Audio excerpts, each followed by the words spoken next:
Top quality और consistent performance के लिए सिर्फ सिल्वर पंप नाम याद रखना। ટીઆરપી ગેમ ઝોન અગ્નિકાંડમાં 27 નિર્દોષ લોકોએ પોતાનો જીવ ગુમાવ્યો। મારી સાથે એક પુત્રના પિતા છે જેનું નામ છે અનિરુદ્ધસિંહ જાડેજા। સૌપ્રથમ એ પુત્રની છબી કાયમી પોતાના હાથમાં કંડારી છે। હું તમને એ દ્રશ્ય બતાવીશ। સુરપાલસિંહ જાડેજા આ પુત્રનું નામ હતું અને ખાસ તેની ઉંમર 20 વર્ષ હતી। હવે તમે સમજી શકો છો કે જે પિતાનો પુત્ર જે 20 વર્ષનો હોય, જે જુવાન જોત દીકરો હોય, તેનો જીવ ગયો હોય તો પિતા ઉપર શું વીતતી હશે। અનિરુદ્ધસિંહ જાડેજા આપણી સાથે છે। અનિરુદ્ધસિંહ, આજે પણ એ આગની જ્વાળાઓ આંખમાંથી સમતી નથી અને હજુ પણ અત્યારે આપણે સ્થળ ઉપર છીએ ત્યારે એમ લાગે કે અહીં ચીચિયારો ગુંજી રહી છે। શું કહેશો આજના દિવસે?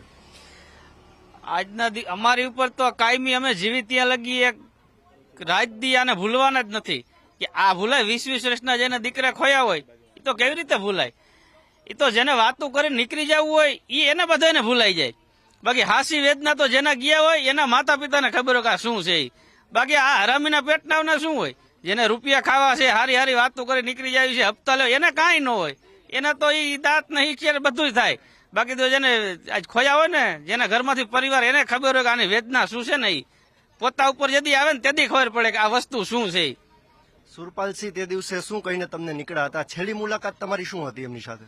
એ 10 વાગે નીકળ્યો તો એના મમ્મીને કહીને, હું એ કે અહીંયા જીપીએસસી ની તૈયારી કરતો હતો, તો વેકેશન પડી ગયું હતું, પછી જીપીએસસી ની તૈયારી કરતો હતો એટલે અહીંયા આવ્યો ટ્યુશનમાં। 10 વાગે ધ્રોલથી નીકળી ગયો।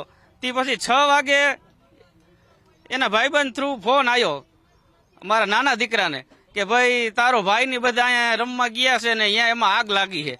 તો એ મારા દીકરાએ મને ફોન કર્યો કે પપ્પા એ કે ભાઈ ની અહીંયા ગયા છે ને આવી રીત છે કે મેં તો હું આવું તો કે ના હું ઇકોમ નહીં કીધું, હું આવું મારા દોસ્તારની ગાડી લઈ અને અમે તરત અહીંયા આવ્યા એટલે અહીંયા ક્યાંય કોઈને આવવા દીધા નહીં। આ રોડ લગી તો માંડ્યા, ત્યાં તો પોલીસ એટલી હતી કે કોઈને ન આવવા દીધા।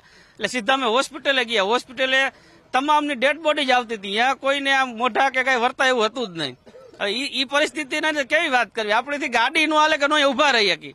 આજ 20 વર્ષના દીકરા ગયા હોય એને તો વેદનાની શું વાત કરવી? જીપીએસસી નો તૈયારી કરતા હતા પુત્ર, શું સ્વપ્ન હતું? તમને શું વાત કરી હતી? એનું સપનું તો એવું હતું પપ્પા કે હું પીએસઆઈ બનીશ, એવા સપના હતા। હવે એ વાત કરી તો તમે વાત જ જવા દો કે એની હવે જે બાપને જવાનું હોય એના કાંધ ઉપર, હવે ઈ કાંધ ઉપર બાપ દીકરા લઈને જતો હોય એની વેદના તો કેવી રીતે ભૂલાય? આ તો જદી મરીને ત્યાં લગી ભૂલાવાની નથી, મર્યા પછી જ ઓલું થાય। બાકી ત્યાં લગી તો ગમે એવો પ્રસંગ ગમે ત્યાં હોય, આપણે અહીંયા હારા નારા ગમે તે હવે આ પેલા યાદ આવે પછી બીજું બધું યાદ આવે। પ્રસંગ હારા નારા પછી યાદ આવે પણ પેલો તો મોર આ જ રહેવાના છે। સુરપાલસિંહના હાથમાં તમે ધ લાયનનું બિરુદ આપ્યું છે। હા, એ તો કોઈ દી ભૂલાવાનો જ નથી ને।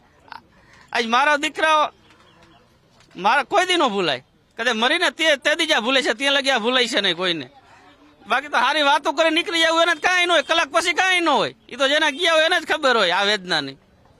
આ તો અનિરુદ્ધસિંહ જાડેજા, તેમને 20 વર્ષનો પુત્ર આ અગ્નિકાંડમાં ગુમાવ્યો। તેઓ કહી રહ્યા છે કે જેનો ઘરેથી આ પ્રકારનું જે દુઃખદ ઘટના બની હોય તેને જ ખ્યાલ હોય કે ખરેખર દુઃખ શું છે। કેમેરા પર્સન અભય ત્રિવેદી સાથે ઋષિ દવે, ન્યૂઝ કેપિટલ, રાજકોટ।